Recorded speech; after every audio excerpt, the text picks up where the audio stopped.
that we have today Thomas Baruch with his project Animals and Synthesizers.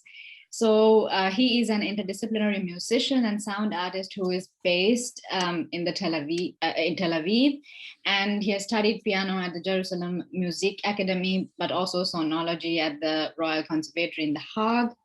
And so he's in his work, he mixes a variety of genres and mediums where you can see, like, you know, he works with psychedelic punk, abstract ambient lullabies, noise jazz, etc.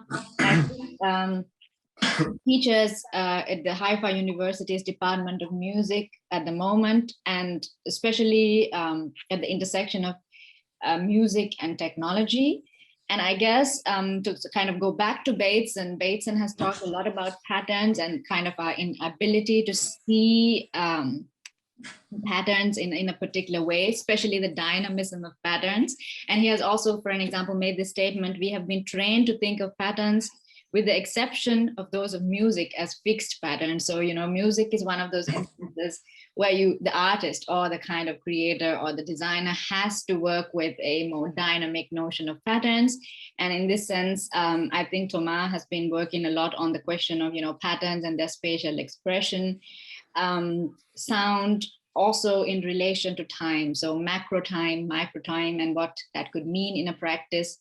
And then we have, especially in relation to this project, Animals and Synthesizers, the question of how, you know, the kind of production of music, on the one hand, relates to as a kind of certain response to what he sees in terms of these kind of animals. And then, of course, how the kind of whole technological apparatus that is in use, from his, you know, production studio to social media, like the places where he's kind of, you know, exhibiting this, and the response he gets. So it's a huge feedback loop that we're talking about, and, you know, what that has done basically in terms of awareness about animals, ecology.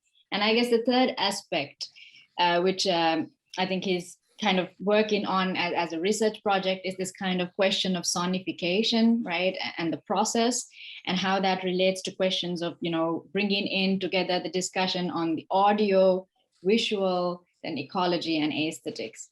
So we welcome you warmly, Thomas, and it's up to you on the stage.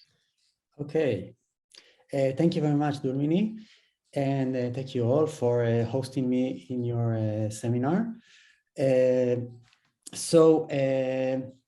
I'm not really a Bateson expert, and I'm here as a musician, as an artist, and I have read one article by Bateson, which Durmini sent me, which is The Pattern Which Connects, I think, right? So I'm going to talk a little bit about about concepts that I read in the article and how I can relate to them as a musician, and also mostly just about my work and about my project, Animals and Synthesizers. And just a second. Okay, so I think Durmini did a pretty thorough introduction of me, but generally I'm a musician. I do sound art, and I teach in Haifa University, and I see that I even have here a couple of students who are visiting, so hi. And I teach music and technology. I'm dealing with all sorts of electronic music, including algorithmic music and all kinds of maybe new uses of technology to make music. Also, a bit more old uses of technology like synthesizers, and even older uses of technology like piano. And what else? And I make soundtracks. So I make soundtracks for various things. This is like a main part of my work. Is I make soundtracks for theater, for dance, and for films. About 4 years ago, I started an online project called Animals and Synthesizers. It's mostly based in Instagram, and actually this morning I just reached 100,000 followers. So congratulations to me. And maybe before I start talking, I'll show a little bit of like a few examples of what I did. So actually, I because screen sharing from Zoom is really degrades the audio and the synchronization. So I'd like to use a website called Watch Together. I'll give you the link in a second. And this is just a website that lets you watch YouTube in synchronization. So, just a second. Okay, so I'm going to put the link in the chat of this thing. And right, so here I can put YouTube videos and then everybody can watch them simultaneously with the original audio quality, but just don't touch the play button or don't touch anything actually, because if everyone who touches something, it affects everybody else. So if you're pressing play or stop, it's gonna play and stop for everyone. It's like it's non-hierarchical.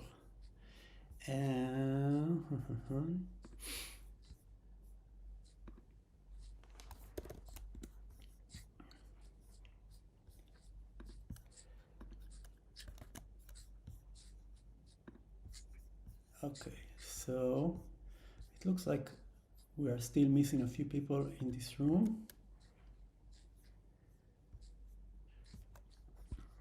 Okay, so I'm going to show you, I have also a YouTube channel, which is a bit less successful than the Instagram one, but I'm going to show you a few of the videos that I made just so you'll get an idea of what I do. So here is one.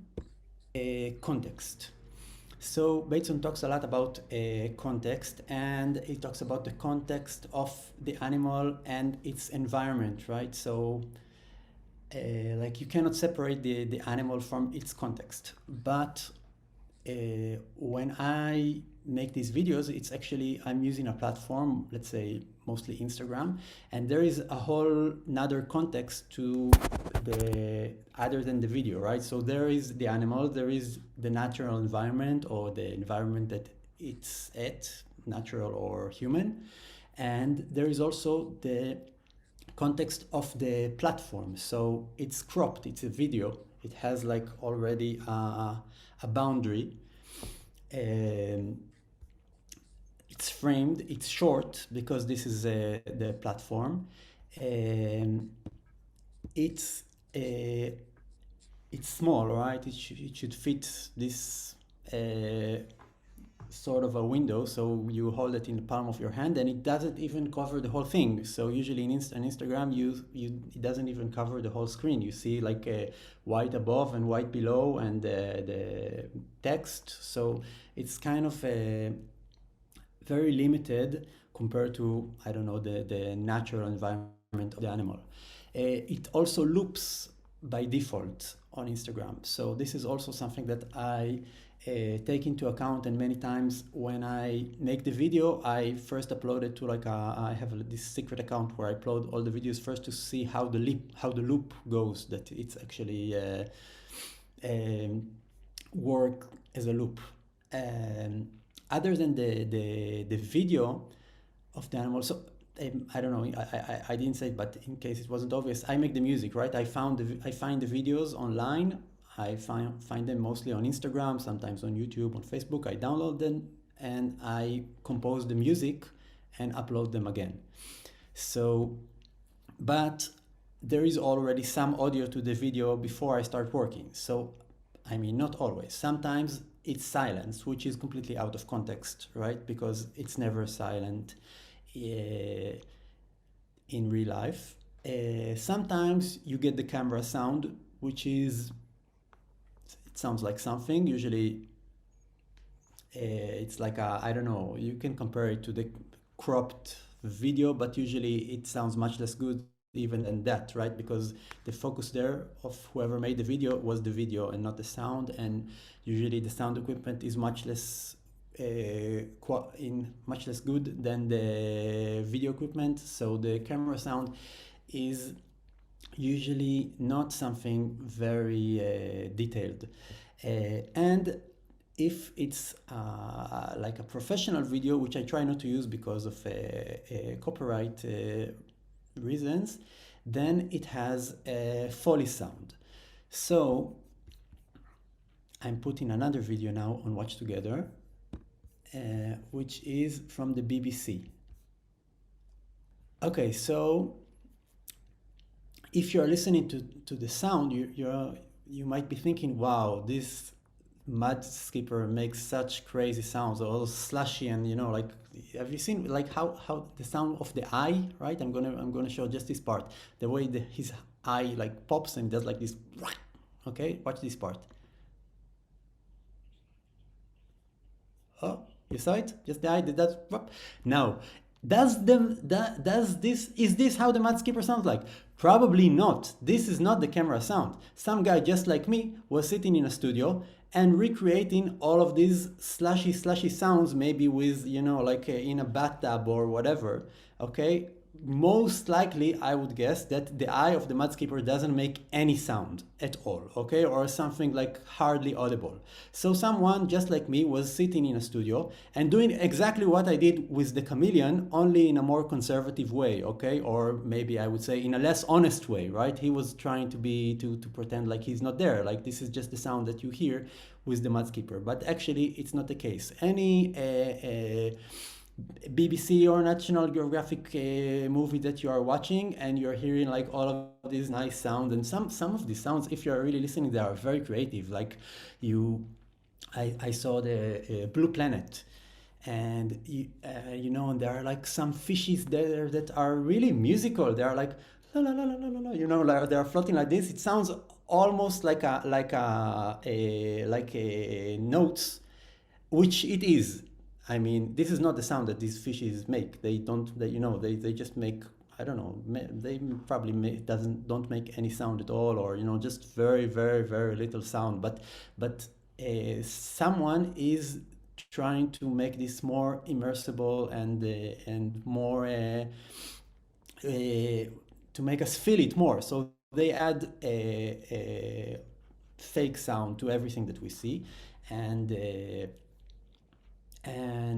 we take it as authentic, or as it feels more real than if we are watching the video and it's on mute. So in a way, what I'm doing is kind of similar, right? I'm doing this also, only I'm taking a little bit more I don't know, creative freedom to play with it and to take it a bit more out of context or into a different context.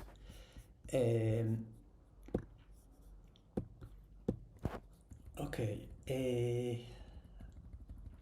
And actually, this is a score is context, right? A score is something that gives a video a new context or another context,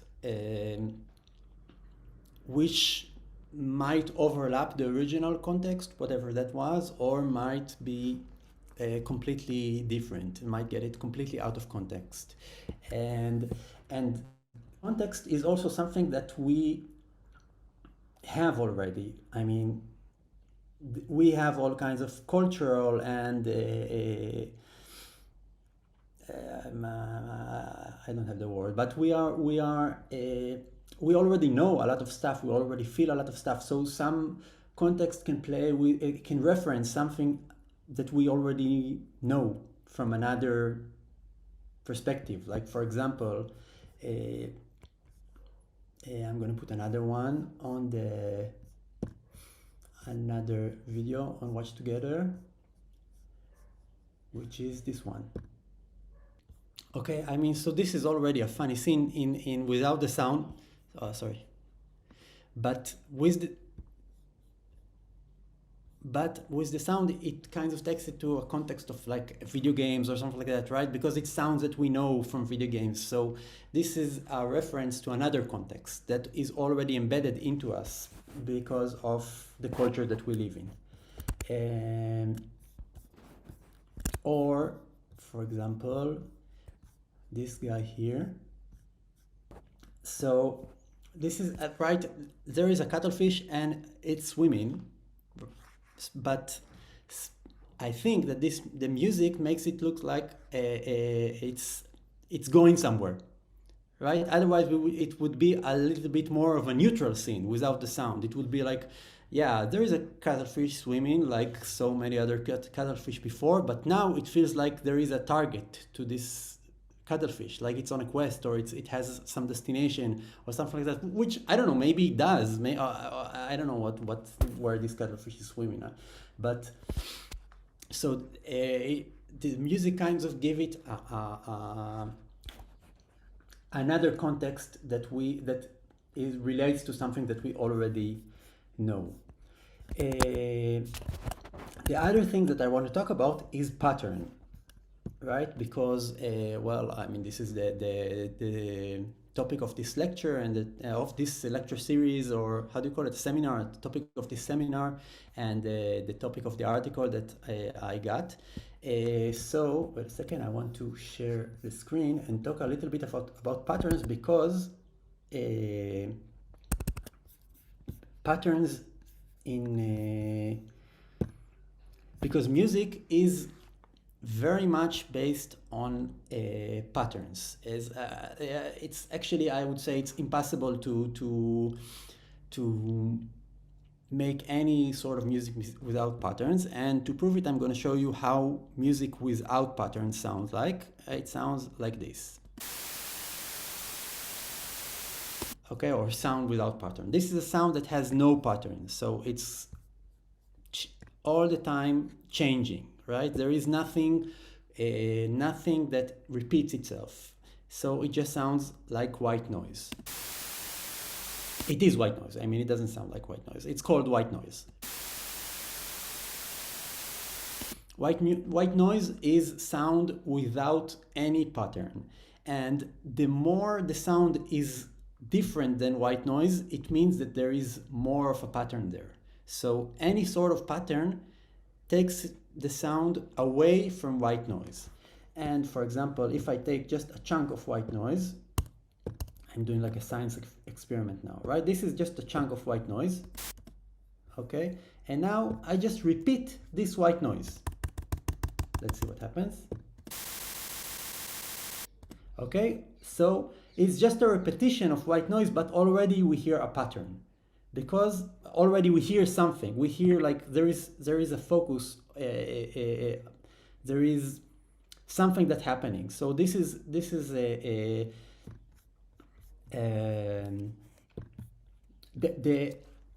just a repetition of anything is already perceived as something that is different than white noise. I'm making the repetition shorter.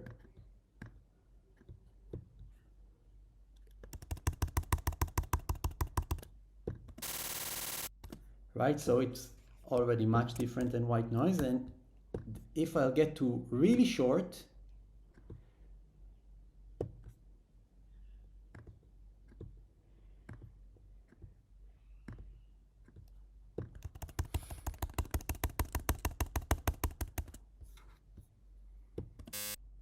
okay, so when it's really short, it turns into a pitch, into a frequency. Right? I'm just repeating a little chunk of white noise. But when it's repeating, when there's a pattern, right? And there is everything by itself is just a completely random wave. But when it's repeated, we get pitch. We get already a tone. So actually, everything that is related to the auditory part of our brain is looking all the time, looking for patterns. And there are two forms of patterns. I mean, we separate it into two realms of patterns, and Bateson also talks a little bit about that, because he talks about like the temporal domain versus the spectral domain.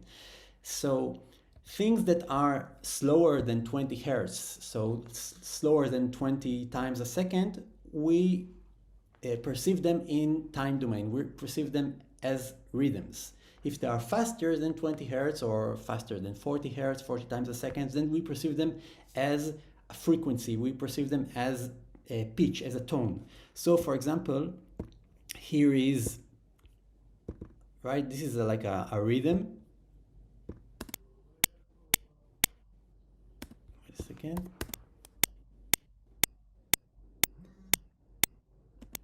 Right, it's just a repetition of a click. And now I'm going to put it into a sampler so I can play it.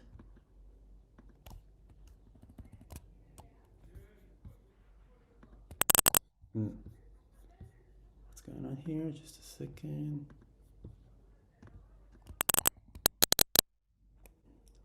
Why?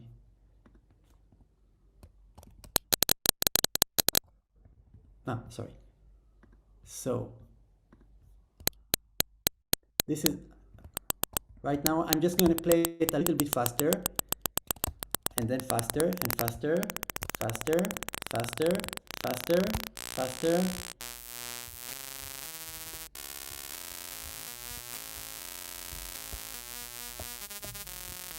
And if it passes, let's say 40, 50, 60 hertz, then already we start to perceive this rhythm as a tone. So when it's slow, we think of it as a rhythm, and when it's fast, we just hear it as a pitch.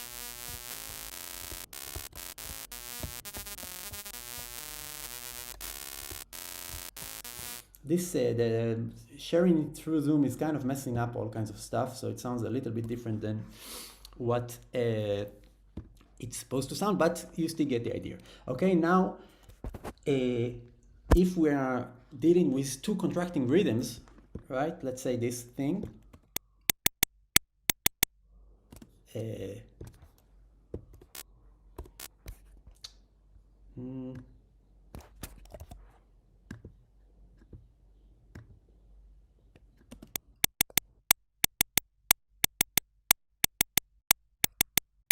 so this is like a polyrhythm, and we play this through the sampler.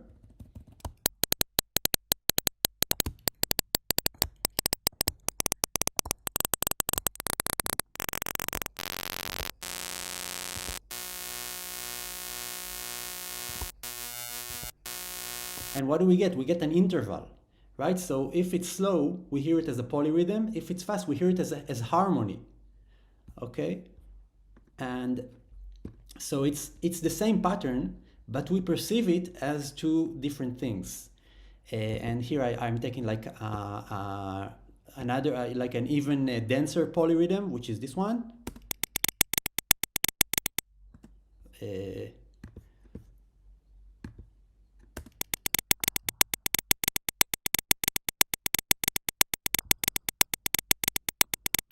Right, and I'm doing something like very simplistic, it's just clicks, but yes, I think it's this.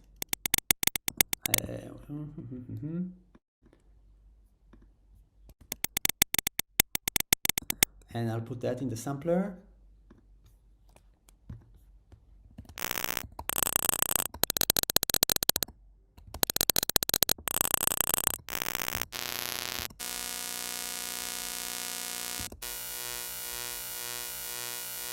And I hope you can hear it's like it's a chord. It turns into a chord when you pitch it up.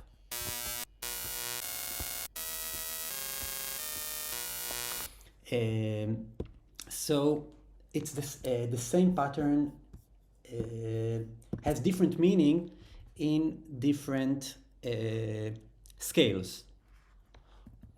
Okay.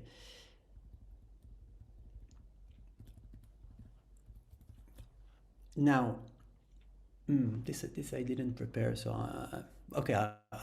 But generally, what turns something into a rhythm, right? And rhythm, well, I can talk a lot about that, but it's a little bit out of our topic. But generally, one of the things that turns something into a rhythm is repetition. So even if you play something which is not synchronous or not supposed to be a rhythm, not isochronic, if you repeat it then it sounds like a rhythm, because rhythm is based on anticipation. And as soon as something repeats itself, we can create an anticipation already, right? We know when it's coming, and when we know when it's coming, we hear it as rhythm. So if you take like even a chunk of speech of someone who didn't speak in a very rhythmic way, and just loop it, then it turns into a rhythm. And another concept that Bateson talks about is repetition and change, repetition and modulation, which I think is something that is very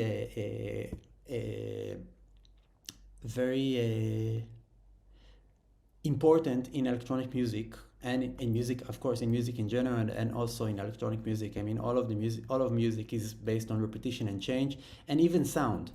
So I have here, for example, where is it? Okay, so here is a recording of me saying ah.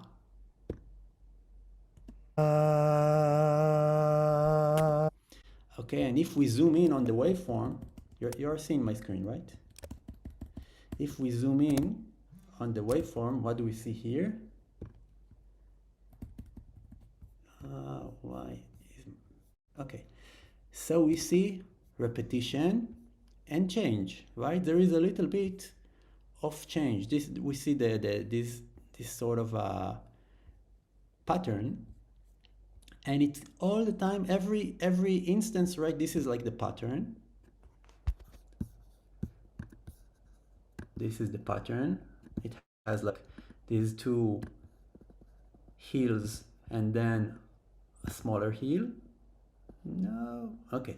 This is like big heels and then the reversed one, and then here it is again, and here it is again. But if you look closely, every one of them is slightly different. Now, what would happen if I'm just looping one of these repetitions instead of letting it change? Then it sounds like this. Right, so it sounds kind of like almost like a synthesizer. It doesn't sound human. If I'll play it here. Right, we hear like the repetition without a change. So the thing that makes it into like an organic into a live vocal is the fact that there is always this small change that is not the perfect repetition, because once this repetition is perfect, it turns into like an electronic sound. And also when we talk about larger scale repetition, so just a second. So if I have this loud,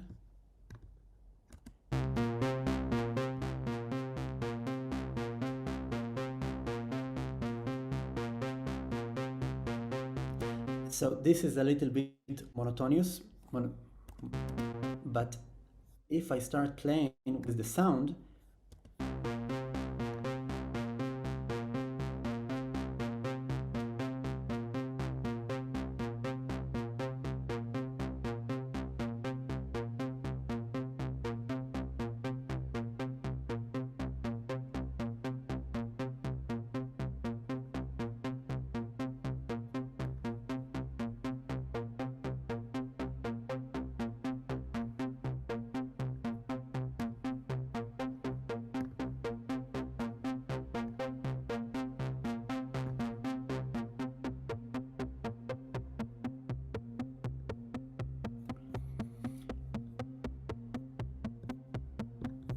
so even minor changes already can turn this into music, right? And if you listen to ambient music or to electronic music, you'll hear that many times there is just a very subtle change, but this subtle change is enough to keep us listening to it for maybe a very long time, even though most of the material is almost repeating.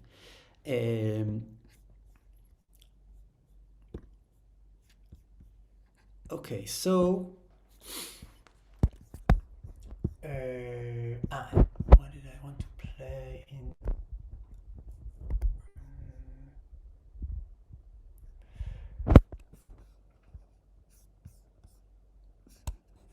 Okay, and I'll go back to watch together, and I'll play you this guy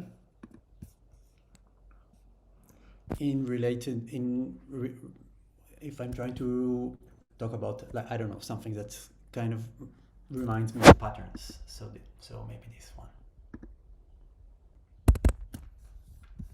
Now I want to talk a little bit. How much more time do I have, Domini? I mean, you have a lot of, I guess. Time. Okay. Yeah. Okay. So so it's okay. So next I want to talk about the process of scoring one of these videos. So for sure, the first stage is the selection or the creation of the. Selecting which video to work with. So I have some general guideline first. First, it should be an animal video, so there should be an animal there.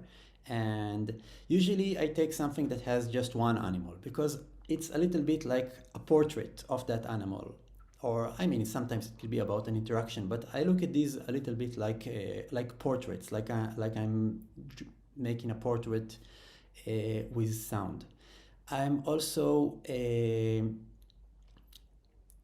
trying to get one shots because edits when a video is there are cuts in the video, so it already brings a lot of context of its own to the video. When you see cuts, then there is a rhythm to the cuts, and it's like another layer of context and of pattern, which then I have to relate to. So I'm almost always working with a video which is just one shot of the animal. I look for videos that are interesting. This is just before I start, because if I'm being honest, most of these videos work also just by themselves, so they don't need the music, and a lot of these videos are viral before I make the music, so you can also watch them without the sound. But yeah, so I start with, this is like preliminary requirements, and then I try to look for like a pattern or a concept or a rhythm or a vibe, something that I can relate to, and some interpretation that I can give, because a score is also an interpretation. A score is always an interpretation, whether it's my score or another score, is always an interpretation of the video. So I try to, before I even start, I try to look for videos where I have some sort of an interpretation, or I can bring a new sort of an interpretation for what I see. Sometimes I look for detail, because details, like to bring out a detail that I see and maybe other people have overlooked. And then if I can bring that detail out with sound or with music, that can be interesting for the people who are watching it. And then I have usually, I think, two main layers of working on this. So I can say that is like figure versus its environment, or which is maybe in music you can call it solo versus accompaniment. And I can relate, which is these are all divisions that are somehow the same, I think. And so another one is like motion versus vibe. I don't know, right? Because I'm looking for the movement versus the general thing of it, which the vibe, maybe the vibe you can get even if the image is frozen, right? Because you have the colors and you have the patterns, the like, where are we? What does this animal project? What does this video project? So I can also call it rhythm versus color, right? Because something is rhythmic and something is just color, or a color in like in the general sense. And I can also call it the temporal versus the spectral, in a way, right? It's all kind of like the same ways of looking at these two categories. And temporal versus spectral, we talked a little bit about it, and also Bateson talks about the temporal versus the spectral way of looking at things, right? Because the temporal is what is changing from now to the next moment, from moment to moment, and the spectral is what frequencies are present, how things change over time. And so really the first and the most so the first one, right? I said the first one, I called it motion or rhythm or the temporal. We can also call it in general maybe rhythm.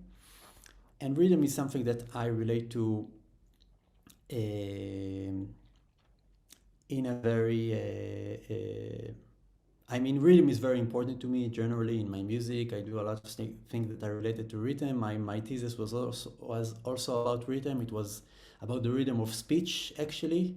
This was what I was working on. And rhythm is very different in humans and in animals. So generally, there is research that shows that a rhythm for humans is an innate ability. So every person, more or less, you do this, every person can do this, can clap with another person or with an external beat. I don't know, maybe some people have like some weird disorder where they can do it, but generally every person in the world can clap to a steady, more or less beat. And animals cannot do it, or at least they don't do it. Maybe they just don't want to, but they don't do it. Animals don't show any sort of isochronous beat keeping ability, except some parrots, which are known to do it. And so when you see an animal moving in a rhythm, in an isochronous rhythm, or in something that can be interpreted as an isochronous rhythm, it's funny. Actually, in general, one thing that are not supposed to be rhythmic or isochronically rhythmic, when they are rhythmic, we find it funny or satisfying. So I want to show another video and watch together, which is not by me. Just a second, but it just shows this phenomena, right? That when something that is not supposed to be rhythmic can be interpreted as rhythmic, we find it funny. So here is this guy. So right, so taking something that is not rhythmical and making it feel like it's rhythmical, it's already a funny thing. And I'm going to show another video where someone sort of did it, right? Because we know that it's not supposed to be in time. This one, I love it. It's the best video on the internet. So yeah, I mean, yeah, it's if you don't know this song, this has one of the more famous drum how do you call it, drum, I forgot how you call it, like when you have like a drum solo in the middle, like a little bit of an interlude.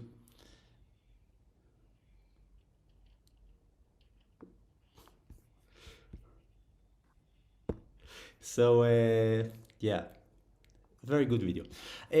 So when we see something which when we see like an animal, and we, even if you didn't know this research that animals don't have this sense of rhythm, you know it by heart. And then when you see an animal that seems like it's moving in some sort of a isochronic rhythm, it's really funny usually, or satisfying or something. And then I try to look for these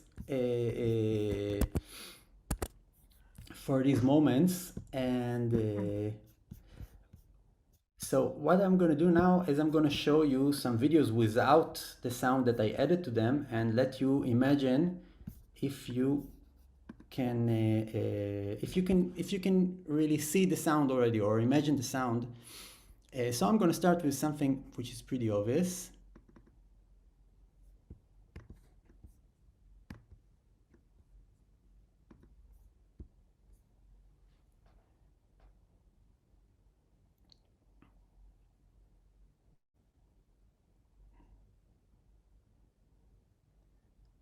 Right, so this woodpecker, this is really, it's really dancing. I mean, this is kind of like, you can see that there is a rhythm. Actually, it's a bit more difficult because it's not really on the beat. I mean, it looks super rhythmical, but it's like, it's a little bit of a technical difficulty to actually make music that will be very tight with it. And this is why, I mean, I have the advantage here that I'm actually making the music for the video, because a lot of people are trying to just stick it with existing music, and then it's kind of like always not exact because they are not really on the beat. They are not there. If you put a click next to it, then you see that they are always like swaying pretty rapidly. But it looks like they have a beat, so it was just like a technical thing to really match it with them. So this is what I did.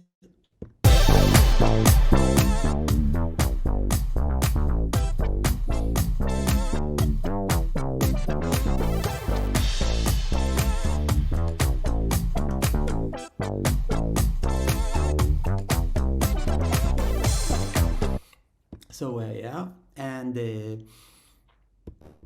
this guy also has a pretty clear rhythm.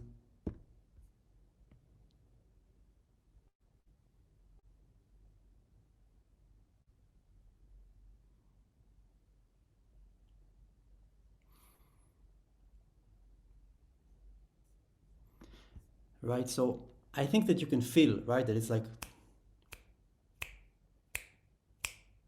that it's this is like, it's pretty obvious. I'll put it.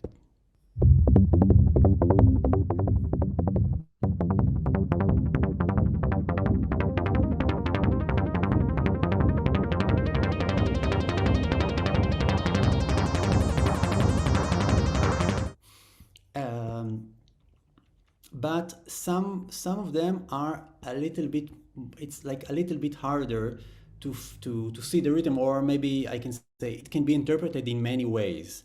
So this guy,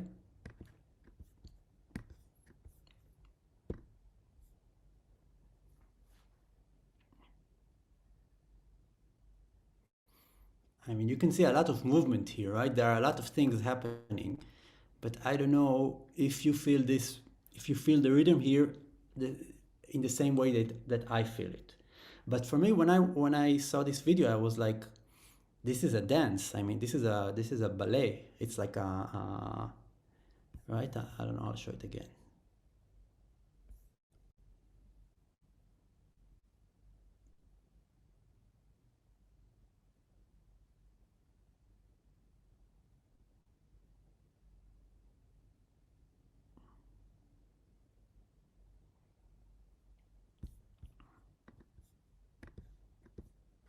So I'll play you my version.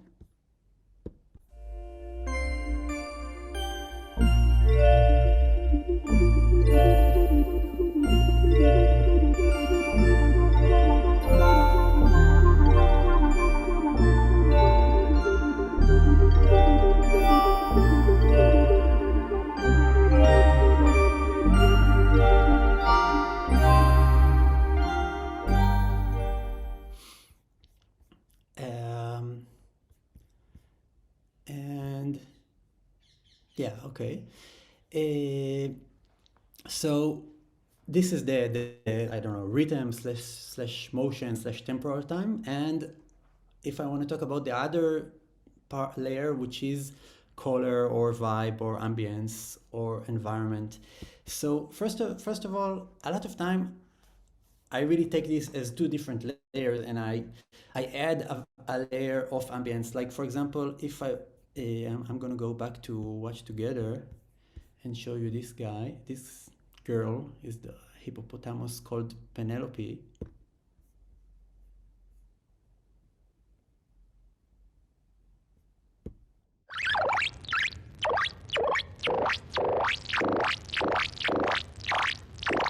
So you see that there is this synchronized thing that goes with the animal, but there is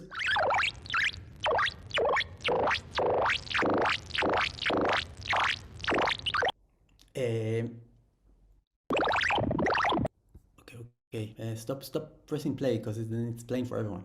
So you see that this moves with the animal, but on this one, I was really trying to make it feel like it's real.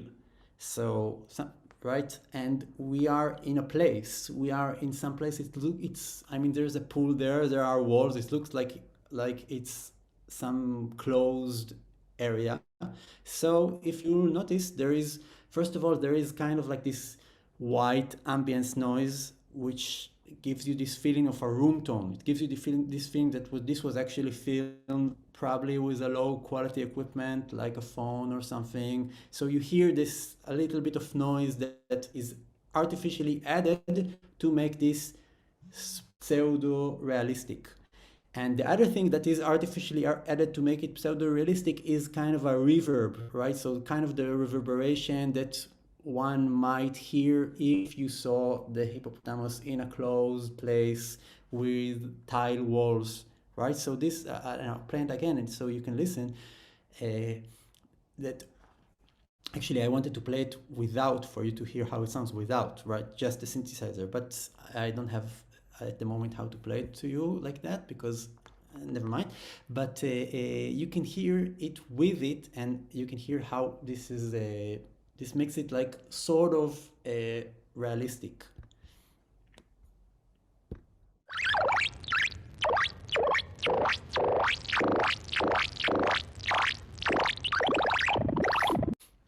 Okay, so this is a if I want to talk about the two layers, like the front and the back, the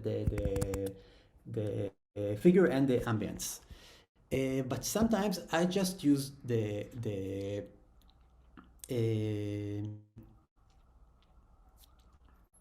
stop the share here.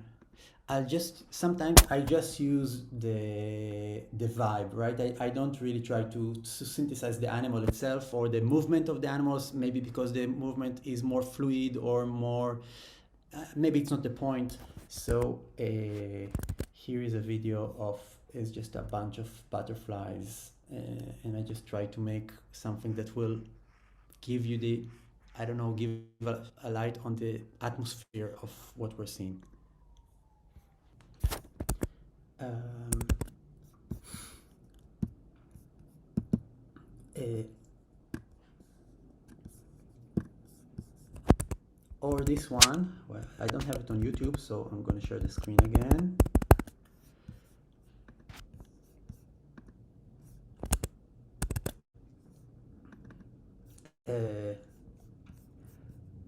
Which I mean, yes, I'm also working with the movement and the rhythm, but this is more, I don't know, like trying to reflect the inner state of this cat.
So Yes, so this is most of what I had to say, I think. And the last thing that I want to say is that I'm working, or actually I'm releasing now. I started to release already an album, which is it's going to be like sort of at the end after I'm releasing it in parts, but it's going to be like a short natural documentary without words. Um, and there, I mean, these are like I'm working with longer videos, so they are like 3 minutes videos, and they are a bit more. I mean, I edited them, and there I'm definitely using more, referring more to the vibe than to the timing, because it's like it's longer videos. You cannot do like all of these for longer than 15 seconds, and I don't know. I think it's. I mean, it's like a little bit of a different direction of what I was doing until now. So I'm going to show you the first one, which was already out, which is called Starfish. Where is it? Where is it? Interesting. Interesting.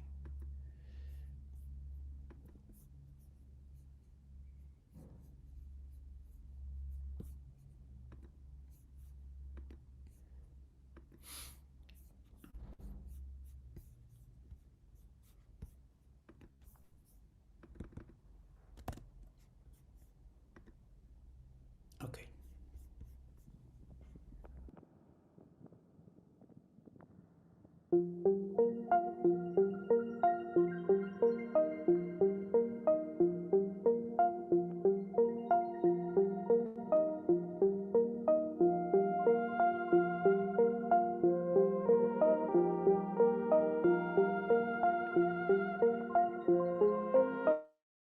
Yeah, thank you for that. That was really nice. I think we can now open up for questions. So, does anyone have a question that would you want to start? Could be about anything, the process, concepts. Yeah, Sonia, nice. That you're starting. Hi. Thank you so much. It was great. I was wondering in your creative process, when you are somehow assigning sounds, probably doesn't work the first time. Do you try several times? Did you try also to play with the context? You were talking about context. If you could apply two contexts to the same footage, for example, it would bring out probably two very different results. And what is the difference then? Do you develop a sound narrative when you're dealing with 3-minute videos in comparison to the little short ones?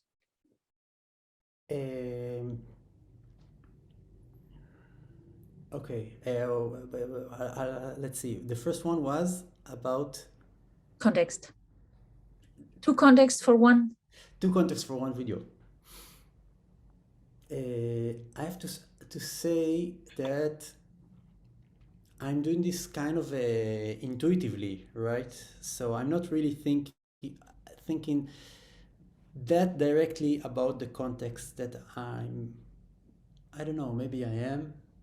It's a good question, right? I mean, what I was introducing now is kind of me analyzing what I do, but when I do it, I don't think that directly about what I'm doing. So I'm seeing something and I think about it musically, and then I try to compose it. And it's true that sometimes, I mean, sometimes it's really fast. Like I have this idea and I do it, and it's like I finish very quickly. And sometimes it takes a few tries, and I make very different versions, especially when the rhythm is kind of elusive, right? When I have like this something that it looks like rhythmical, but it's not exactly, and then it can take quite a while to make to make it work or to make it convincing. I don't know how I can give two contexts using the music to one video. Generally, what I learned, because I'm doing it already for 4 years, is that usually the less I do is better, because this is so small and so short, this video. It works best if there is, just one animal filling the screen, and also if there is, just one or two layers of sound, because people, it comes eventually, it comes from your phone speaker, and it's not that great anyway. So like I try to keep it minimal, because that is like it works better. So I don't know how I can, with keeping it minimal and still giving two different contexts to it. What was the second question?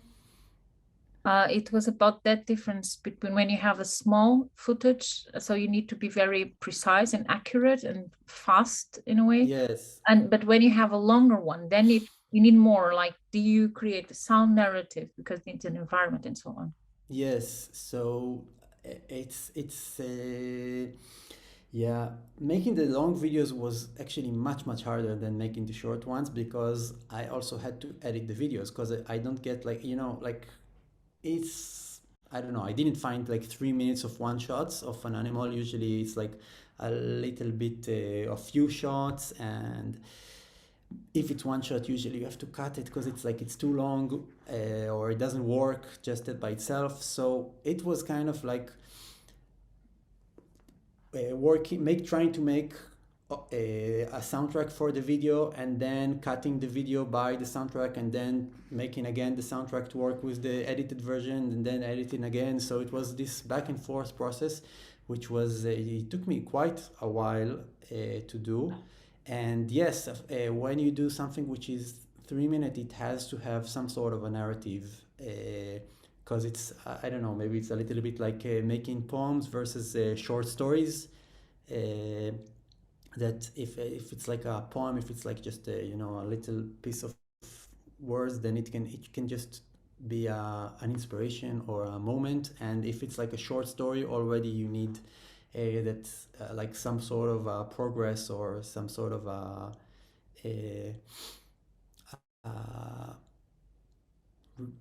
result, a conflict, something that goes evolution. Yeah, and to kind of add to Sonia's question, I mean, the one about context, if I phrase it a different way, I mean, what you did was ultimately, it's like, I think really touches the Betsonian idea of play, right? It's very playful. And that's what you said. You kind of showed this kind of BBC version of, dubbing something basically, right? To give it some kind of an artificial kind of realness, as opposed to you making it kind of extra strange in a certain way, right? And then kind of playing with it. So I would like to know about that. So when you did that, that kind of what that context did in terms of an audience response. So what kind of a response did you get? And what did that trigger basically? What is it? Sorry? What did that trigger? The way you kind of re-edited this, right, in a playful way. What kind of discussions were it able to kind of trigger? Like, how did people respond to it? First of all, it's fun to look at, I guess. Yes, I mean, I don't know if it was I don't know if it triggered a debate. I got, like I mean, it went viral. I can say that people were probably enjoying watching it, and also sharing it with their friends. So I can definitely say that I don't know, pretty much from the beginning, or from the first video actually that I did that went viral, was the one with the comedian that I showed you. Mhm. And a lot of people were sending it to their friends, and then eventually I got it also, like all kinds of like someone sent it to me at some point, like because it's already like on the internet, people just rip it, and then they it's the source is lost. So then it just goes, I mean, it has a lot of views, like formal views, but also it has a lot of informal views, because people are just sending it on WhatsApp or whatever. And uh, so uh, I don't know if people are thinking, this is actually the same as what they are doing on the BBC, only it's not it's less transparent. I don't know if people are actually thinking about that, but they are excited. So they talk about it, they share it with their friend, they write, oh my God, or something. Yeah, I think that is the power of play, right? You don't necessarily, so it's like in the BBC, you actively kind of think that you're watching the animal, you're looking at the environment. But I think in what you have done at a very kind of even in an unconscious way, people are prompted to look at this kind of animal movement, all that kind of rhythm, but it happens in a much more playful. So the way it's triggered, I think, is very, very much different to that kind of serious mode in which we feature the same, or we see the same clip, but with very different kind of that background. So I think that relates to the idea of context, and I think what it can do in terms of carrying some message, right? The same message, perhaps in two different ways. Do we have any more questions? I think I saw a lot of hands. Okay, Jonas. Yes, first of all, thanks for the nice lecture. And I wondered if, like, what was the bigger influence, like the influence of the animals or the videos on your music, or your music on how we perceive these animals? And also I wanted to know, like, this dialogue between the visual and the audio. Like, is it not like a small version of music of film music? Like, is there a I mean, yes, it is a small version of film music. For sure, yeah, it's a soundtrack. I mean, I use the same tools as I use when I do films, and it's kind of but it's a bit different than film music in the way that in the role of the music here.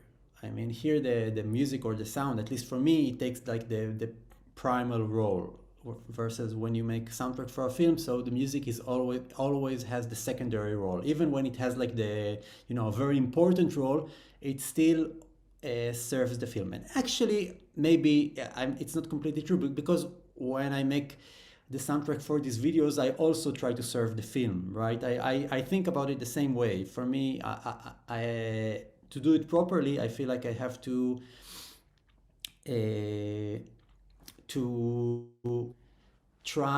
do my best to serve the film. It's just a kind of another film after I add the music, so I serve another film, not exactly what was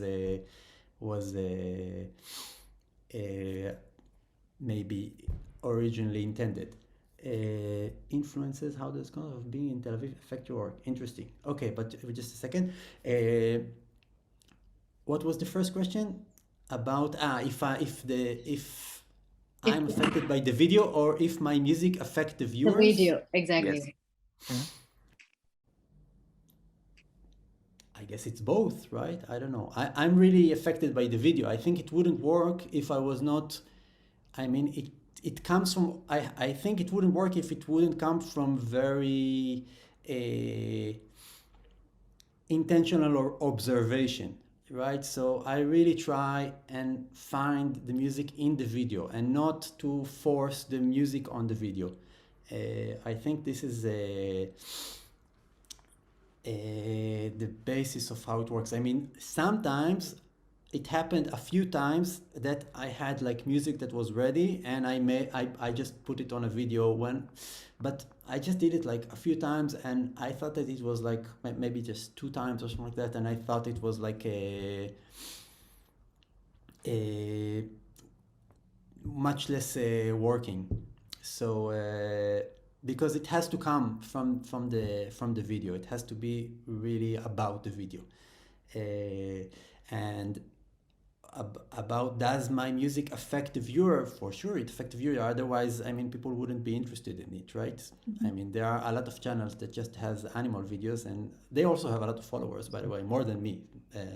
So most people just like the animals as they are without the extra sound, but apparently there are also enough people that are interested in the sound that I add. Mm-hmm. So I think what you're also explaining is, as an answer to Jonas' question, is also this kind of circularity of your process, right? It's like we cannot really, if you think about it, we cannot just kind of try to divide it and say this is this, this is that. As in reality, it's like every part then kind of gives you another kind of a feedback, and then you kind of change it, or so it's the animal and also your music, and your music then possibly changes, right? And it kind of keeps working in this kind of reflexive way. I think then perhaps do you have anything to add to that? It's also the context of being in Tel Aviv.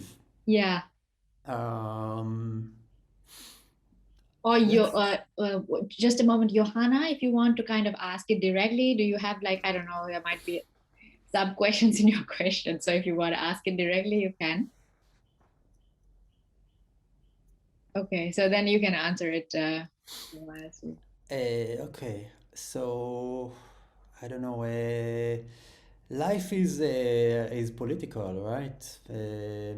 And living in Tel Aviv is very political. So I started this project when I was living in The Hague, which is also political, but very different. And then I moved to Tel Aviv, and I have to say that it didn't really affect my work directly, as far as I can tell, because in a way this is a yes. Okay. You are talking about the music scene. Yeah, this is. I mean, I come from the music scene and I work here. I mean, but what I was trying to say is that this is kind of a little bit of an escapist project for me. So right, it's like it's fun and nice, and it's on the on the Instagram, and it deals with animals, which has nothing to do with the political situation here. It also has a other political implications, right? Because animals are currently endangered, some of them, and I mean we are kind of messing up with these animals, and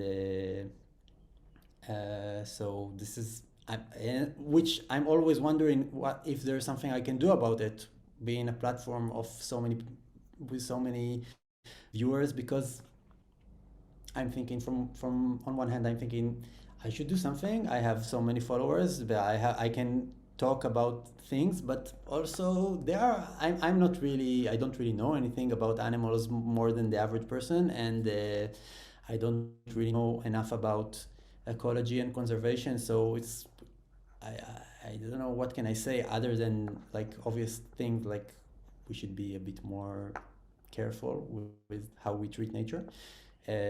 So I don't really do anything, and I hope that it just helps in a kind of a indirect way, maybe. Johanna, is that an answer to your question? Do you have? Okay, thank you, she says. Now we have next Florian, and then we have Nicholas. So, Florian. Yes, again, thank you for the very entertaining morning lecture. I found there was something in my mind I'm kind of always thinking about. Have you ever considered doing something more accelerated? Like already Instagram videos are very accelerated because they have such a short time in which they have to grab your attention. But yeah, like what's your thoughts about the work you're doing and the different time spans that you are covering? And is like time lapse or the opposite an idea that you work with actually or would work with? I think that the starfish video is a time lapse. I'm not sure, but I think it's a time lapse because some of the animals, they are moving very fast. Like so I have a suspicion that it's a time lapse. I got it from someone. I didn't shoot it, obviously. And sometimes I get videos which are slow motioned. I mean, I don't do it because I don't know why. It's like it's enough work to make the video to make the music without also editing the video. So usually I just take the videos as they are, and if I get them slow motion or fast time lapsed or something, and I find it cool, so I keep it that way. But I don't know. I think some of them. I mean, they have different tempi, different rates, and when I was working, I have to say that when I did the album, so it kind of the average speed is slower than on Instagram because it's longer videos and it's hard to find footage. And if you, I mean, animals that are fast, usually their shots are very short, right? Because you cannot follow a fast tiger for a very long time. It is just, he's running away from you, or they don't keep it for a very long time. So usually when I managed to find like videos that are long enough, they had like internally a slower tempo. So the videos in the album, they are a bit slow, but the videos on my page, some of them are pretty fast, you know, like the dog that I showed you in the beginning, he was like, that was like pretty fast. So I don't know if it answered your question. I'm gonna check that out. Thank you. I'm just thinking about speeds. Mm-hmm. And I Yeah. guess from I was looking for, I have to say that I was thinking about it when I was making the album, that it's too slow, or like in average too slow, and I was looking for faster videos, but it's really hard. I mean, I have a little bit, some that are a little bit faster, but it's really hard to find like videos that are, I mean, in general, it's really hard to find long videos that are in good quality and that I'm allowed to use, and to find them also like fast, that was like really difficult. So the longer ones are also slower. And I guess you didn't really premeditate like about this idea of attention, what Florian was saying, right? You didn't really think that if this becomes slow or fast, that it would also kind of influence the viewer attention. I guess that was not part of your. This is it's interesting. Yeah, I mean, for sure, it's easier to keep people's attention when you're doing something which is short and fast. Yeah. But also when you're doing something which is long and fast, it's not necessarily good for the attention, right? I mean, people cannot keep up with something that is fast for so long. Mm-hmm. Good point. Depends. It depends. Nicholas? Yeah, thank you very much for this interesting lecture. I was just asking myself, because maybe I didn't understand quite properly, how you or where you take the layers for your music, because the movies, it's animals or movies, and we see from the nature context, but or you're trying to take most of the music layers out of a natural context too, so combining not human made music with the natural context, but you're also trying to take musician or musical effects out of the nature and transfer them, that you have like a double nature bind. I'm not sure I understand, but I mean, the project name is Animals and Synthesizers. So I make the music with synthesizers. It's like I mean, I'm not taking sounds from the natural environment and manipulating them. I'm synthesizing all of the sounds, or almost all of the sounds. Is this what you are asking? Yeah, it's kind of, I'm absolutely not a music making expert. That's why I'm kind of asking. So, but the synthesizing it's kind of electronic or absolutely man-made musical effects you kind of. Yes. So, and I was asking myself if it would be interesting or an idea for you to take also, I don't know how easy it is or difficult to take different contextual sounds which happen in the nature, and combining them with the nature, because I see it as kind of you know what, in the middle, but then the sound would make it more complete. Mm-hmm. Yeah. Okay. So occasionally I do that, and I use the sounds of the video. Okay, sometimes when they are interesting. So maybe I'll play you something. So here I was like I was using the sound of the frog as an instrument and building the music around it.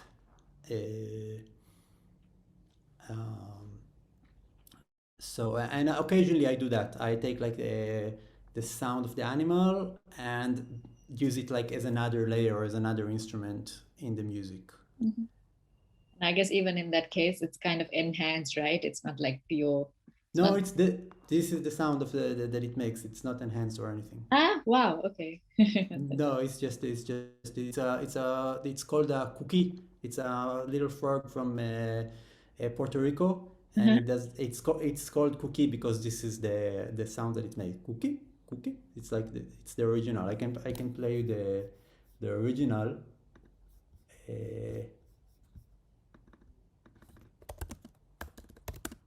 It's just this is the original sound, and I just used it as a layer, and I didn't even change the timing or anything. Yeah. That's And good. that- Yeah, Nicholas. No, thank you, because that's very interesting. And I just thought, because I kind of got the last session or our last lecture in my head about language or communication, and also the Bateson field would make it interesting. I think, for example, this cookie sound. I don't know. I'm not an expert of ontology on birds, but it could, for example, be possible that there's a bird kind of has a sound quite similar, and then you take actually another part of nature, combining it with this frog, and you have different layers, a natural sound which is not by the frog but played with the frog, and that's kind of rhythm. That's what I wanted to mention with my question. Interesting. That is, Yeah, I guess in that case, do we have any more questions? Because if not, I think we're coming towards the end of the kind of the time frame, I would say. And so we're very thankful for Thomas for being with us.